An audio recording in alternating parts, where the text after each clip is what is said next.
Let's freaking go! A glorious Friday rare live stream. What in the world is going on?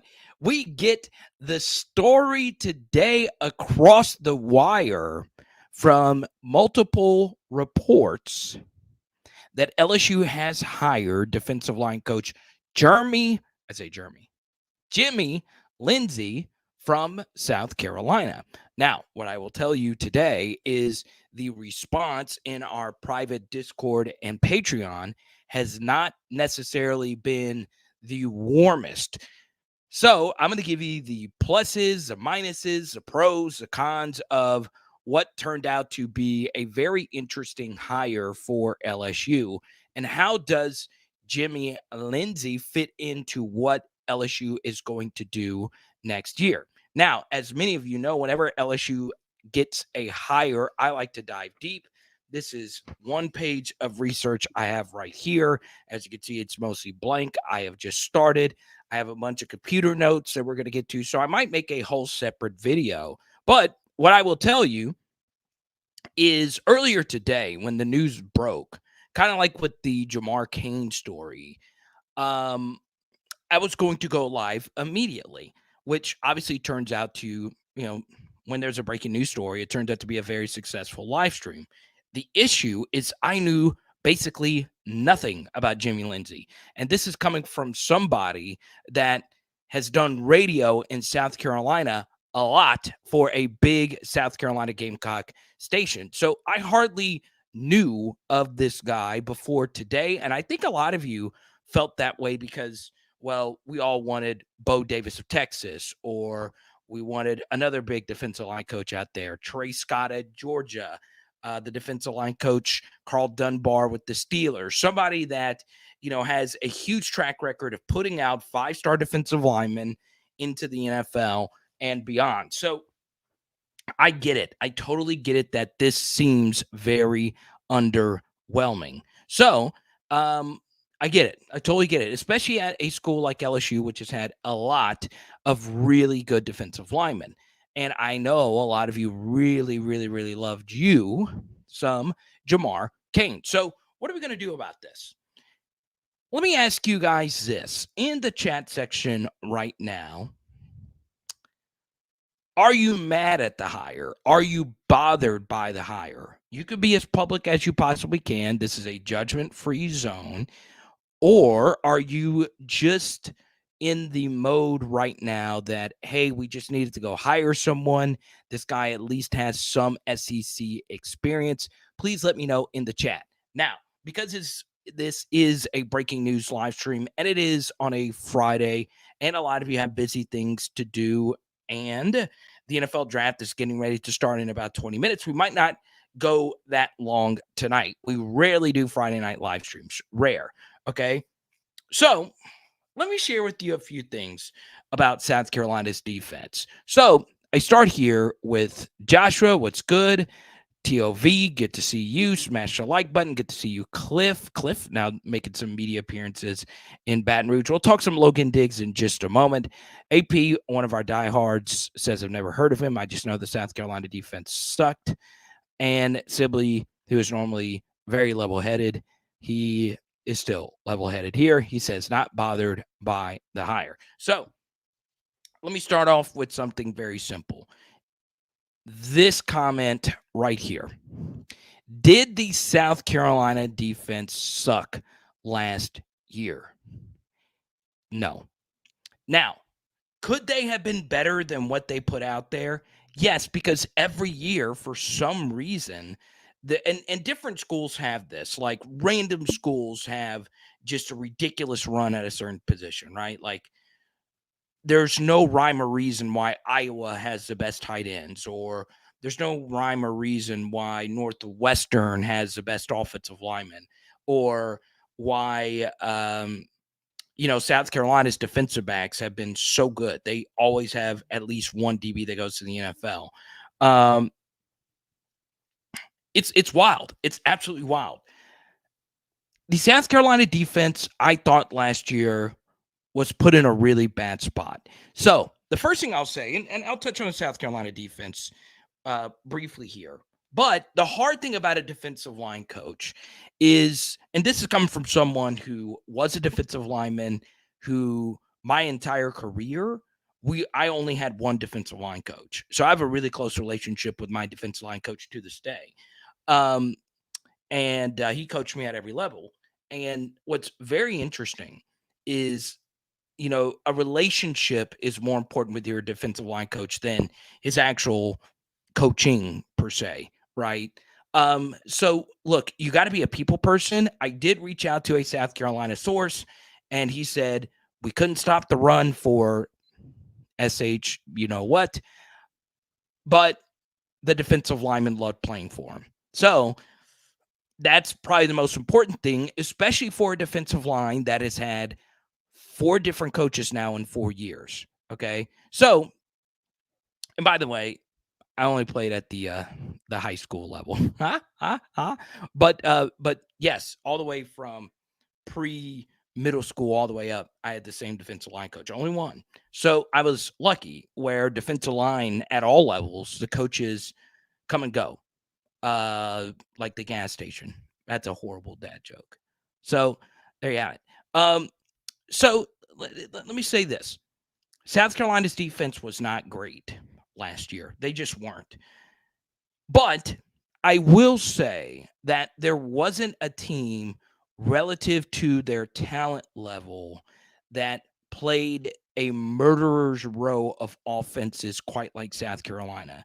So their cross-division team, of course, is Texas A&M. They were able to win that game, but they also had to play Arkansas early in the season when they were completely healthy, and Arkansas had a really good offense last year. And then, of course, you played Tennessee, you played Georgia, you played all these schools. And just over the years, you would see a lot of the great quarterbacks that they would play, and they would get trounced, as you would expect. Now, was their defense horrible? I wouldn't say that, because 2 things were true. And this is one of the first big defenses I will give the South Carolina defense, is their offense stunk. So they were on the field a lot. Okay. So let me say this. There is a very important distinction to be made about play discrepancies. So South Carolina had one of the biggest play discrepancies from the offense to the defensive side of the football. Normally it's pretty even, right? If they have the ball a certain amount of times, you're going to have the ball a certain amount of times. But this year, South Carolina's play discrepancy, their offense on average had 66.8 plays per game. Okay. That was low. That was, I think, outside the top 100. Where the South Carolina defense averaged 73.8 plays per game. So think about that. That is a full 7 plays per game more. So if you played the game, run defense gets harder when you're on the field for a long period of time. Now, there were times that they got gashed early in the game on the ground, but a few things about rushing statistics this past year in the SEC. There was a lot of mobile quarterbacks, so a lot of those yards are scramble yards, which isn't necessarily like defensive line's fault. A lot of the times it is kind of, sort of, but not really. So when you think run defense, it is important to include that the yard per carry averages do include quarterback scrambles. But what the numbers do say, especially if you Power 5 adjust these numbers, in 2020, so the year before Jimmy Lindsey came to South Carolina, South Carolina's rush defense gave up 4.91 yards per rush. That was 12th in the SEC. So in Jimmy Lindsey's first year, they gave up 5.03 yards per rush, which was, once again, 12th in the SEC. Then in 2022, they gave up 5.54 yards per run. So a full 5 yards more per rush, but they were 10th in the SEC. So what does that tell you? That all teams struggle to stop the run. And I think some of that, of course, is these scrambling quarterbacks. Anthony Richardson, Jaden Daniels, Obviously, Hendon Hooker, KJ Jefferson. It's harder to stop the run with a mobile quarterback. We've done a lot of studies on that here. So I defend him just a little bit there. And also, Vanderbilt had a running quarterback right, and he tore South Carolina up. So, look, they were not good against the run. I will just come out and say it. Jimmy Lindsey's rush defense. It's not really his rush defense. It's South Carolina's rush defense. They could not stop the run. They just couldn't. Okay. So these last couple of years, they struggled with it. Now, keep in mind, this is very important. Okay. South Carolina does have to play Clemson every year. And Clemson every year, their offense might be outdated, but they can run the football. And they've always had dual threat quarterbacks. So, understand that South Carolina's schedule is just harder than basically everybody in the East. Okay. Especially, playing Arkansas this year with the really good offense that they had this year. So, I got to be real here. All right. The run defense wasn't great, but when I looked at the games themselves, you could see that the play discrepancy would begin to show up, and his defense was on the field for long periods of time. Something else I really liked about their defense, okay, is their interior defensive linemen could rush the passer. They had some really good pass rush moves at times, okay? There was a play early in the game versus Tennessee where they were able to generate rush, and Hendon Hooker was able to break it off for a long scramble, but there was a hold that they missed. You would see that just on tape, that especially rushing out of the 3 technique, which is the outside shoulder of the guard. That is where Jaquelin Roy was really good his junior year, but not so great this past year. Well, sophomore year, but this past year, his junior year. His defensive tackles could rush the passer. They were really good at that. It may not have resulted in sacks, but they were at times really good at generating some pressure. And I think that's obviously going to bode well for LSU that didn't have much of an interior pass rush last year. So I do think that popped up at times on tape. So there you go. Now we get into the next portion, which is the most important portion. Once again, as a former defensive lineman, I can tell you how important it is to have a good relationship with the defensive line coach. It's just, though, not the most important position coach on defense when it comes to actually coaching football. Far more important is the recruiting aspect of defensive line coaching. I will tell you this a million times over. Technique does matter. Pete Jenkins, those guys, those legends, those guys matter. Larry Johnson, they make a difference with their technique and all of that. But recruiting is the most important thing. It's not only, the players themselves and how you coach them up. It's also, can you stockpile it? Defensive line is a depth game, right? As great as Glenn Dorsey was, we had Tremaine Edwards coming off the bench. You got to have some dudes backing up the big ones, okay? So, his first year recruiting in 2021, he didn't really bring anybody in. But this last year, he did a good job getting Xavier McLeod, who LSU was after. Maybe there is a transfer portal in the near future. I would really like this kid. I actually did really like him coming out.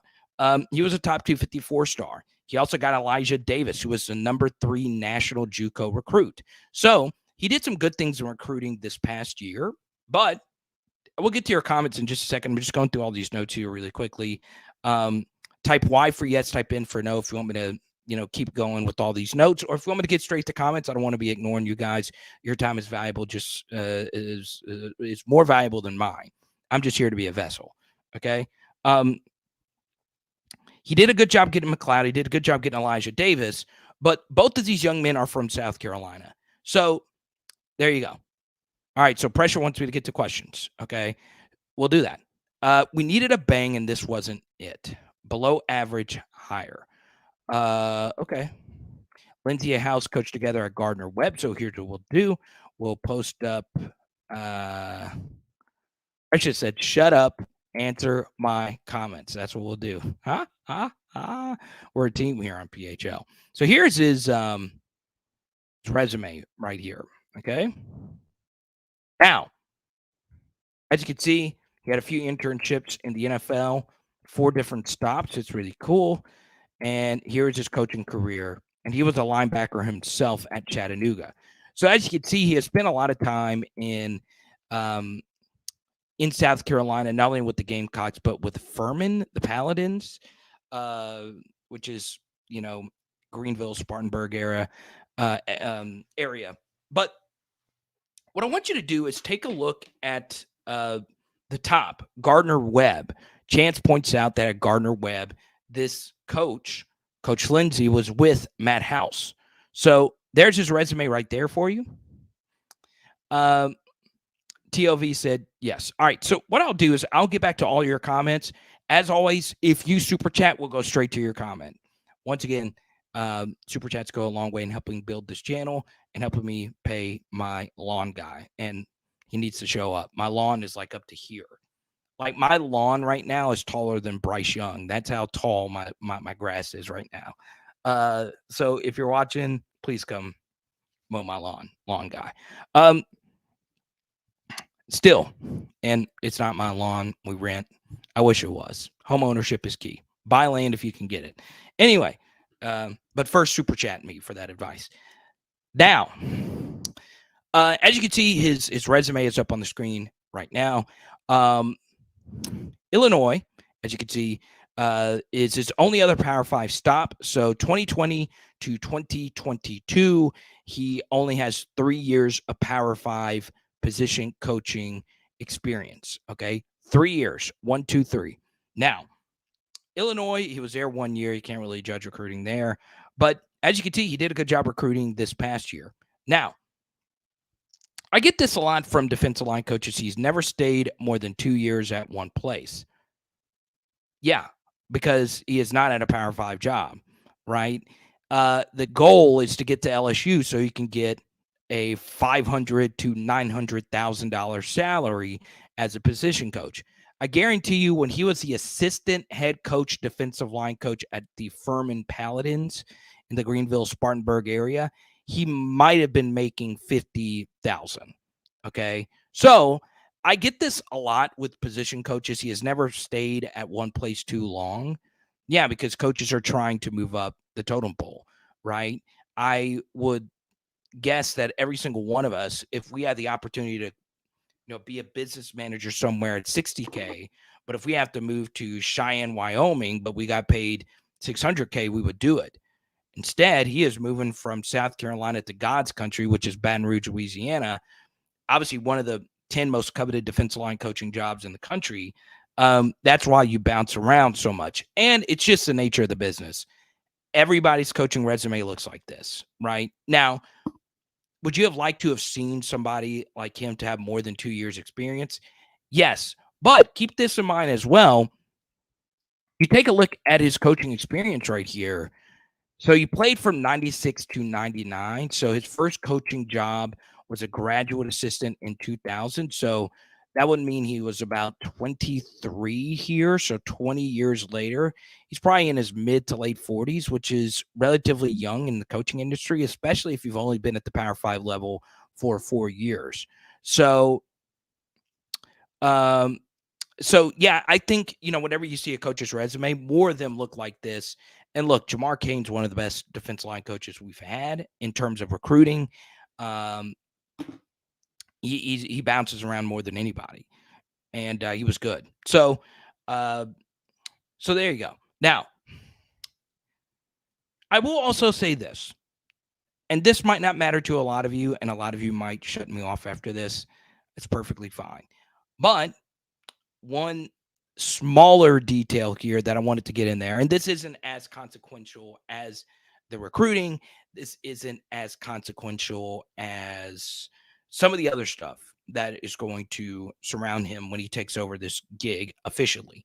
All right. And once again, it's not official. The ink hasn't dried, but everybody's reported it. Okay.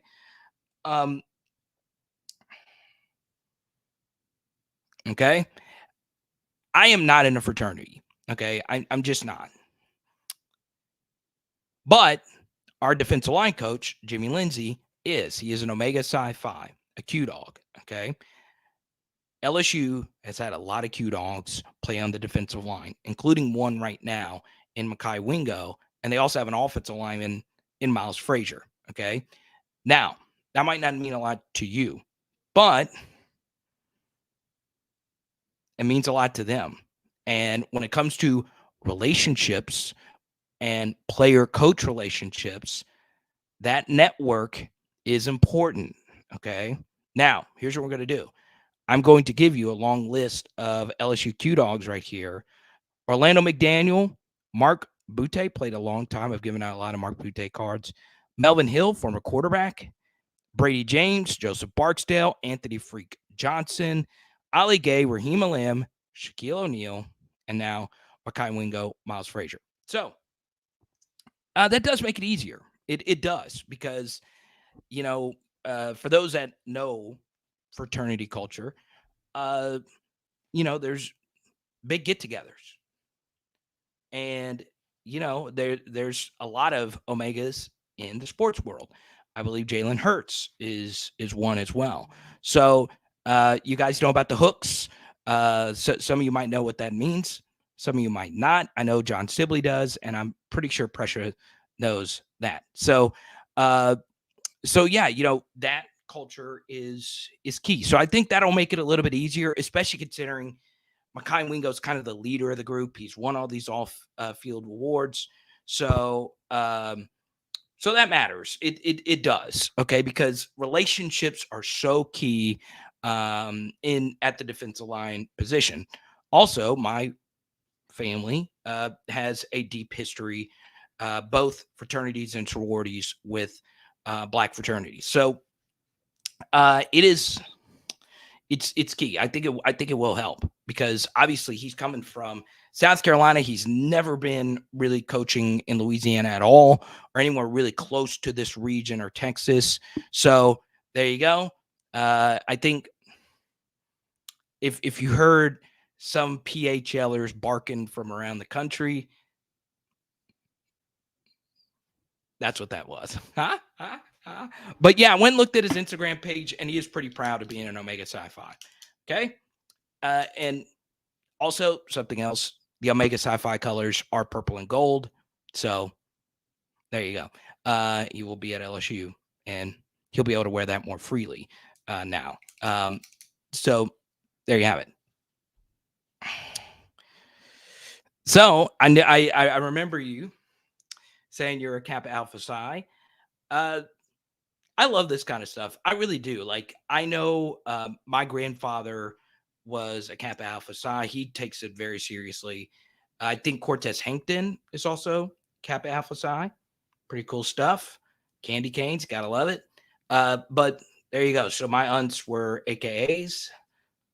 So there you go. And look, I'm not gonna mimic. I don't do any of the mimicking. Okay. But yeah, the Noops. So there you have it. It is kind of crazy though, LSU's history with this fraternity. I lost obviously 5 viewers because I know a lot of people say, what does that have to do with anything? I'm telling you this right now. Coordinators, their jobs are to actually coach football. They've got to draw up the schemes, call the plays, and all of that. Position coaches, especially defensive line coaches, you've got to have a relationship. You do. Okay? You just do. Now, Brady James. There you go. So as I expected, I lost 10 viewers bringing that up. It's perfectly fine. I do think it is relevant. I do, because of the relationships. Now, we'll move on. But yeah, I've thought about this hire all day. I've looked at South Carolina tape and their defensive line run fitting and all that stuff. Their technique could get sloppy at times. It just would. And sometimes I would see their defensive line starting to do some, and look, I'm just going to say it, starting to freelance. And that's not what you want. You in modern day, since running backs are so much smarter, reading cutback lanes and seeing if a defensive line over pursues a gap, you have got to play together more now than ever as a defensive line. It used to be that a running back would just make one cut and just go, right? Outside of, the special ones. Now all running backs are pretty good at reading a cutback angle and finding the gaps where a defensive line doesn't play their proper technique, and they would, find a way to to break off a long one. So, for me, I they would get sloppy. They would get sloppy. And something else that was a little concerning, okay? And there are two ways to look at what I'm about to say, okay? Number one, and if you hear my dog barking in the background, it's because my wife is coming home from work. Two things that are concerning, all right? The first is South Carolina's run defense struggled mightily in the trenches. They did. Now, their linebacker play was not the best. I'll tell you that right off the jump. But their defensive line was really talented. So they had Jordan Birch, a 5-star. They had Zach Pickens, a 5-star, who's probably going to get drafted today. And they had numerous other experienced 4-stars that were with a previous regime. So there's two ways to look at it. It could be that the defensive line didn't want to play hard for him or they wanted to do whatever they wanted to do because that wasn't their coach. Or you can look at it like, hey, you inherited a really strong position group and they were wildly inconsistent. There's two different ways you can look at it. Now, ironically, before the hire was even made, yesterday I was looking at some South Carolina tape because I was starting to do some Logan DIGGS research. And Logan DIGGS tore him up. That was one of his better games at Notre Dame. But, we'll talk some Logan DIGGS, but I'm going to stay on the defensive line coach because that seems what everyone here wants to talk about. Yeah, I think you guys have learned a lot in this past 30 minutes. As you can see, I've been looking at this stuff all day. All right. Now, here's what we're going to do. If you guys want to chat Logan DIGGS, feel free to drop a super chat. But I'll stay on the coaching hire for right now. Once again, this is all news. This is all new to me. I didn't know that this name was even thought of before yesterday. I've been in the dark on this. As you guys know, sometimes I get inside information. Sometimes, I'm just like you guys. So I know a lot of you have been DMing me a lot about who's our guy going to be, when are we going to hire him. I've been in the dark on this. Like I am on most things. People want to keep something secretive, they will. That's how it normally works. Rarely is there a Woodward and Bernstein type of scoop. Chance, you've been in the media before. You know how this stuff works, okay? There wasn't a whole lot out there, at least for me. Now there's far more plugged in, better reporters out there. Maybe the Ross Dellingers of the world knew about this beforehand. I don't know, okay? But another reason I think they made this hire, okay, is very simple, all right? We say hi to Jason. We say hi to Michaelan. Good to see you. Mr. Big Boy for Life really enjoyed the Q Dog excerpt. What's up, LA Mom? Good to see you.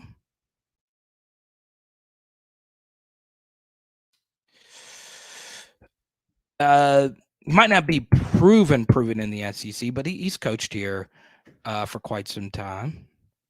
So there you go. Precious trying to say, Carter, you're trying to make this sound good. Now, let me ask you this. And I want you to be as honest as you possibly can right now, okay? And truly answer this question.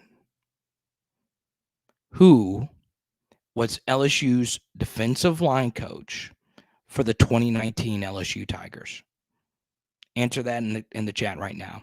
Who was the defensive line coach for the 2019 LSU Tigers? Okay. And no, it wasn't Ed Orgeron.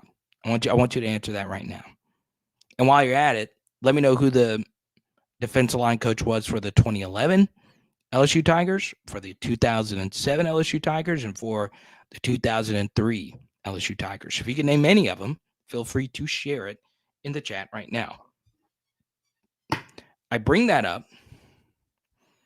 Okay. I bring that up for a simple reason. Most of you probably don't know who it was. Okay. It was a guy by the name of, well, Chance, of course. I shout out Chance. He knows it. It was Bill Johnson, who was with the Saints previously. He had a lot of NFL stops. I've talked with Bill once before, back in 2009 at Saints training camp. But yes, it was Bill Johnson, but there was a lot of other people involved with the coaching. So Meatball Johnson, who is currently with Baylor, was also involved with the defensive line coaching, and Pete Jenkins was still around the program. So it was somewhat collaborative, but still. The point being is, if I were to go to each and every one of you before this live stream and say, hey, who was the offensive coordinator for the 2019 LSU Tigers, you could tell me immediately. Okay, especially if you're a subscriber of this channel. All right. Now, if I went up to each and every one of you and said, hey, who was the defensive coordinator of the 2019 LSU Tigers, most of you would get that right. Okay. Now, I am sitting here and telling you, as a former defensive lineman, that defensive line coaches matter. They do. But ultimately, the strengths and failures of a defense comes down to the coordinators, okay, and the head coach, all right? But mostly it comes on the coordinators, all right? Pause. It is the coordinators who ultimately decide this. Now, once again, the others aren't inconsequential, but I could argue that how a secondary is actually coached technique-wise is more important than how a defensive line coach, how a defensive line is coached technique-wise. You just got to have dudes, right? The recruiting and the relationships and those guys playing their arses off for you is more important than how they're coached and why they are taught to do things. It's just how it is, okay? Yes, it is true that Glenn Dorsey was very technically sound and Jalen Carter was very technically sound, but those dudes ran 4.8s and they were 320 pounds and they were 5 stars. It's why they were great, right? Look historically. LSU has had more success with 4 and 5 star linemen. There's not as many 3-star diamond in the rough defensive linemen out there. And ironically, the ones that were 3 stars are like, Neil Farrell mixed in there. Makai Wingo's a 3-star now, but mostly our guys that are the dudes are 4 and 5 star elite recruits, or they're transfer adult kind of players. So, I mean, ultimately the coordinators and the head coaches are what decide things. Okay. So we in general, especially the ones that are really freaking out about this, we're probably overrating the overall importance of who this person actually is. And that's the thing. Like, yes, there are elite defensive line coaches out there. Larry Johnson at Ohio State is a difference maker, but he also had Chase Young. He also had the Bosa brothers. It's recruiting. It is all about recruiting at the defensive line. And we all know it's all about recruiting in general. It's just the schematics aspect of it. It ultimately is going to come down to Matt House. Okay. So, take that for what it's worth. Now, something else that I think was very important for Jimmy Lindsey is I do think John Jancic influences higher. So Jimmy Lindsey mostly focused on the interior defensive line. and South Carolina ran a system semi-similar to what LSU does, with 3 down linemen with their hands in the dirt and a standing jack outside linebacker. Okay. So, truth be told, let's call a spade here. LSU made the decision to bring in John Jancic to coach only the jack linebacker position. Normally, that position is with the defensive line, okay? Like it was last year where Jamar Cain coached all of it, okay? That is not the case this year. So, Jamar Cain was no longer coaching Jackson Howard, a guy that he recruited. Womack, if he's going to be a jack, he wasn't coaching him anymore. So, part of why Lindsey was hired is because a lot of defensive line coaches would prefer to have the entire group, or he would prefer to just be a defensive tackles coach and there be a defensive ends coach, which sometimes is how it is divvied up. But Jimmy Lindsey fits in well because he's just the interior defensive line coach, and John Jancic is the jack coach. I do think that played a role here. I do. So, that it's now I really do believe that mattered. Okay. BK has a pretty amazing history hiring on the defensive side. He also develops coaches really well. I agree. I think, a lot of Notre Dame fans would be screaming, Brian Van Gorder, what the heck is happening? What are you talking about? But yeah, for the most part, I agree with you. I do. Okay. Meatball in 2019. Long drive home. Yeah, we started at 5:30. So there you go. Now, I've gone pretty long on this, 37 minutes. Obviously, we go normally super long on live streams. I do have a lot of stuff to get done tonight. I do need to get a workout in because I'm getting fat. So I'm going to try and go run at some point later tonight. It might be at night. But here's what I'm going to do. I know a lot of you are just not jumping in, getting off work. And I normally like to go at least an hour. So what we're going to do in the next 10 minutes, I'm going to answer as many questions as I possibly can. But if you do super chat, we will keep this party moving. Now, you guys know I'm not sunshine and rainbows guy. It's just not who I am. I will call it like it is. All right. Michael B. Man, I've been missing you, brother. Good to have you back, man.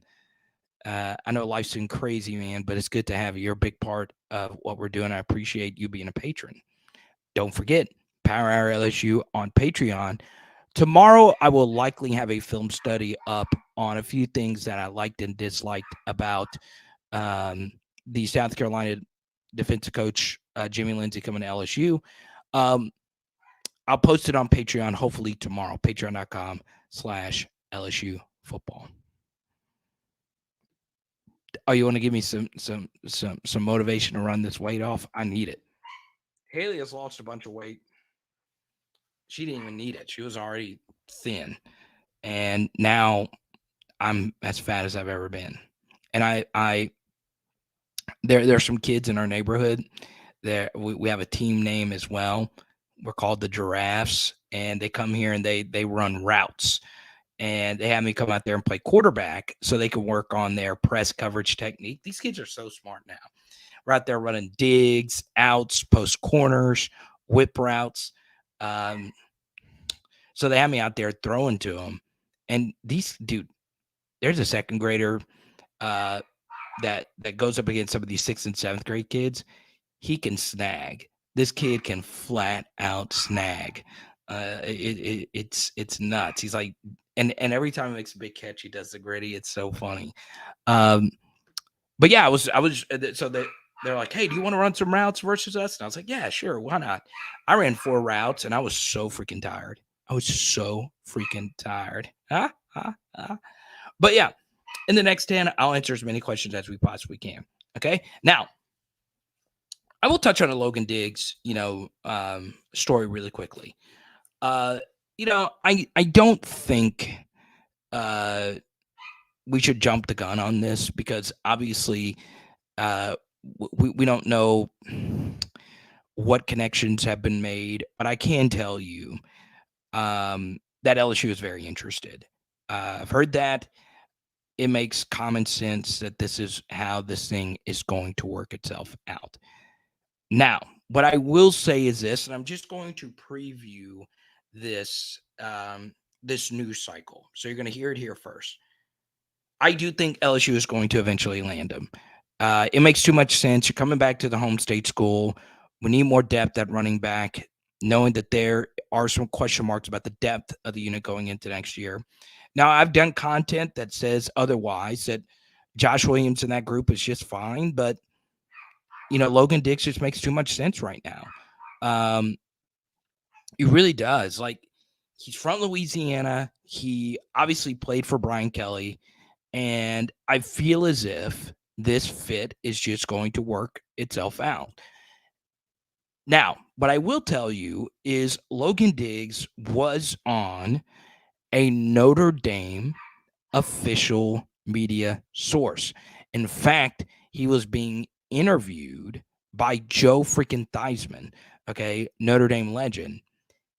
And this was released 2 days ago that Logan Diggs was interviewed. What do you like about Notre Dame? And he obviously gushed about it. And a day later, he's in the transfer portal.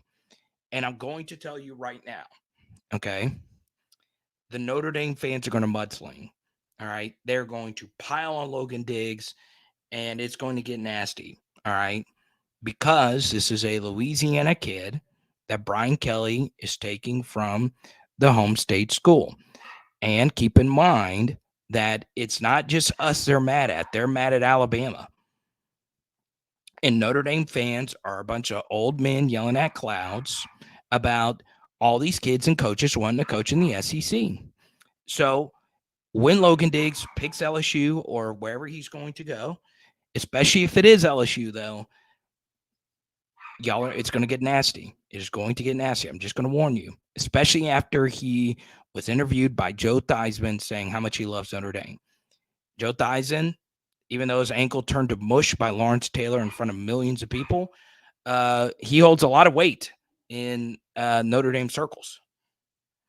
But the truth is, we could use another running back, right? Especially if it is one of these situations where this is a kid from Louisiana. This was a kid that LSU recruited very late in the process, but now his head coach is now here for the school that he probably always wanted to go to. And one final point, I will bring it up, and we brought it up yesterday.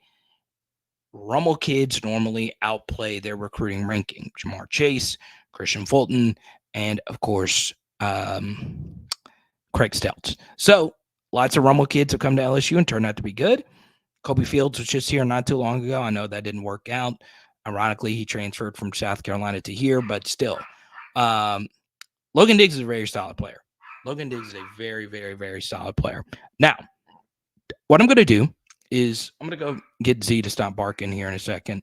I don't know what the heck is even happening out there. There might be an intruder in here. I don't know. Let me go ahead and play this clip for you. Coming up, we will have our Jeray Jenkins interview that will be aired.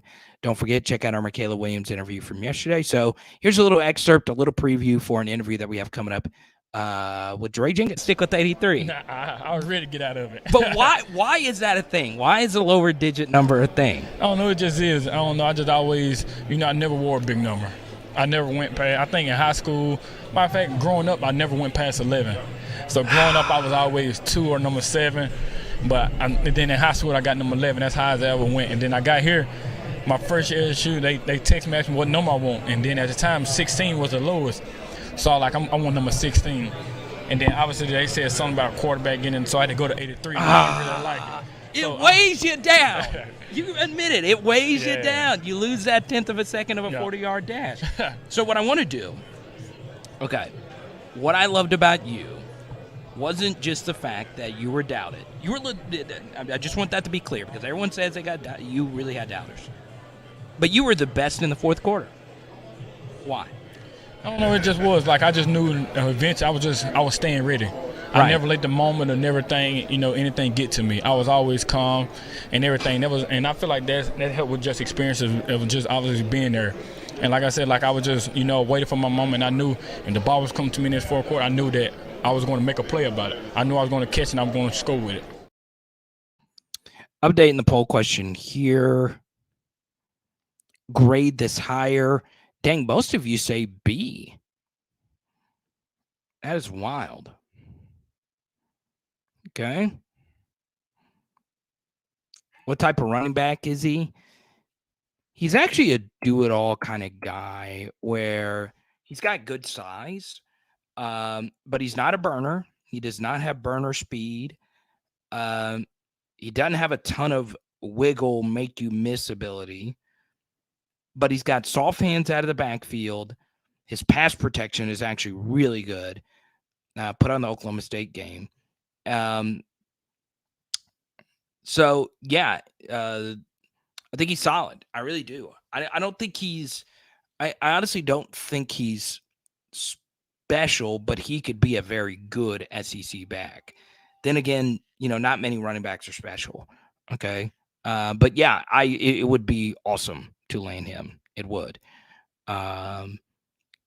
It makes sense on multiple levels. Head coach, your initial head coach is back, the guy that recruited you, and you're back home. So there you go. We got Ashton Stamps coming in. Let's see here. Type Y for yes, type N for no. This defensive line coach was a disastrous hire. Type Y for yes, type N for no. Don't forget, get your Power Hour LSU merch. Type Y for yes, type N for no. Okay.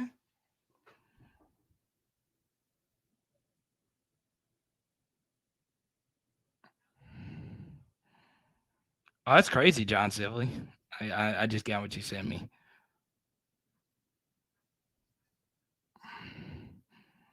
I should get some credit for that down the road.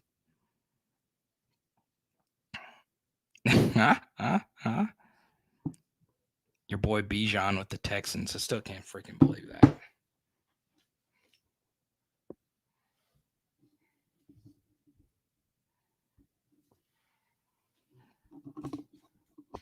Yeah, I trust BK too.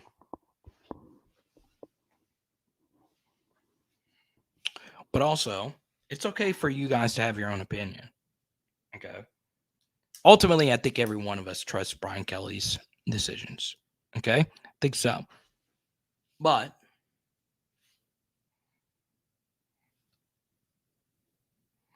it's okay if you disagree. That's fine. Every coach makes a mistake. A lot of people think the greatest coach of all time is going crazy hiring an OC and QB who couldn't beat Marshall. Okay. Sometimes the great ones make bad decisions. Brian Kelly has made bad coaching decisions. Life moves on. I don't think this is bad. I don't think it's bad. Could you do better? Yes. I don't think this is bad, though. I don't. So there you go. All right. You guys fly a few more in. Yeah, Sherry, and I know you're just joining, and I know we had a lot of people just fluctuate in and out of this one because this is a bizarre time. I will go back to what I said from the beginning. I wanted to go live right when the news was out. I knew nothing. I knew absolutely nothing. It nothing at all. This is not, and this is a tricky thing, is that this is not the NFL draft or a coach, like a head coach hire, where a lot of us are familiar. I also think this is true. All right. And I want you guys to be honest here. All right. I want you to really be as honest as you possibly can. All right. Type Y for yes, type N for no. Are you confused over what a defensive line coach's responsibilities actually are? I'm serious. Like, obviously, coach a defensive line, but I think a lot of people are confused. How much weight does a defensive line coach's decision making actually factor into the equation, right? Some defensive line coaches have the title of run game coordinator. Um, and that's crazy. So, does he decide how the run game is actually coached? Um, so it is confusing.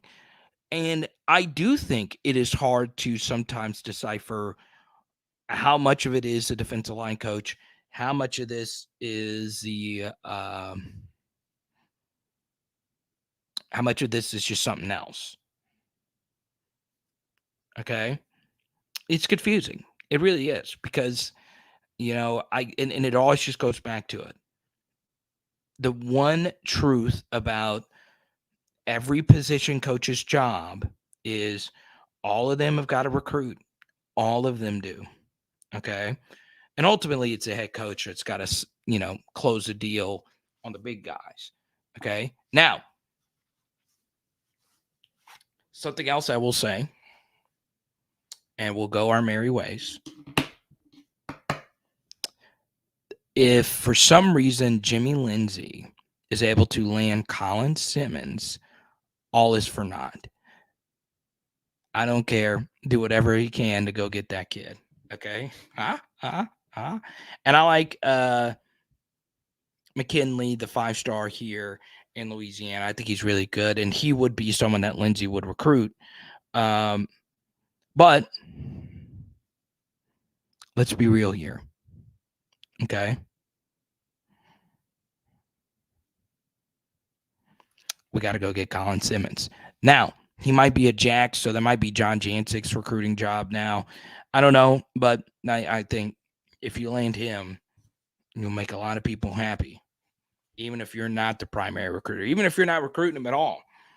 If Colin Simmons committed to LSU today, everyone would be like, well, gosh darn it, this recruiting is just flying under the tutelage of Jimmy Lindsey.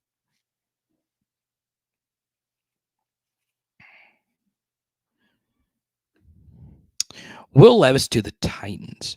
Okay. True story. Number one, the most exciting part of the NFL draft is when the families are together. That is by far the best thing. So Brian Breesy got drafted by the Saints while we're on here. And, you learn that his sister, died from cancer. And you also learn that her final game watching him was in the Superdome. All that stuff gives you chills and all that good stuff, right? But it's the awkwardness. If I was Will Levis, I would not have flown back to Kentucky. I would have stayed in the draft room. Okay. They're comping everything. All right. They're going to, the NFL's embarrassed that they invited you and you're still there in the second round. They're probably going to cover your hotel. They're probably going to cover your food. The cameras are going to be on you nonstop. And I understand it's humiliating, but I saw earlier where Darius Slay, who's probably, working his way up to a Hall of Fame candidacy, he wasn't picked on day one. He stayed around for day two. Swallow your pride and just stick it out. Okay. Now, a lot of you wanted Will Levis to stay because he had some company with them last night, but still, you stick it out. As you can see, you knew you were going to get selected in the second round. It was very well known that teams are trying to trade up in the back end of the first to get him. And there is some extra value getting in the first because you get the 5th-year option with the quarterback. But there you go. I had to help my grandson tie his tie on FaceTime. That is the downside if you watch on the cellular phone. Because if the grandson needs to tie a tie, I don't know how to tie a tie. But then again, I'm dumb. Yeah, that was really cool. I remember. I vaguely remember this. That was really cool. Now, really appreciate each and every one of you. And don't worry, we'll be live again on Sunday. My final thoughts here on Jimmy Lindsey being the defensive line coach at LSU. Okay. A few extra notes I was saving for here at the end. And once again, feel free to super chat if you want to keep this going. LSU's run defense wasn't good last year. I still go back. We played a lot of mobile quarterbacks. We played a lot of good teams, played a lot of good offenses. And our offense, had its ups and downs, and our defense is on the field for quite a few times. So let's keep it a buck here. Our run defense could get better. Maybe Jimmy Lindsey is the savant run defense coach that we need to come get our unit ready to go. Maybe he is a missing piece. You never know. You never really know. So, last year we ended up being, versus Power 5 teams, one of the worst run defenses in the SEC. And once again, I say it was a lot of scramble yards from quarterbacks. Still, we could have done a better job of stopping the run. Okay? So take that for what it's worth. So maybe we needed a fresh set of eyes to help us fit the run better. We'll see. And ultimately, relationships are the most important thing. Okay? Now, we may or may not have actually started to help with that relationship with this live stream tonight. But that's going to be the most important thing. Okay? Now, feel free to join our PHL Patreon, patreon.com/LSU football. It's where you can sign up and be a part of a community with me. Once again, wants to shout out Michaela Williams. Go check out our full interview. It is official. She has been the most popular interview we have ever had on PHL. Okay.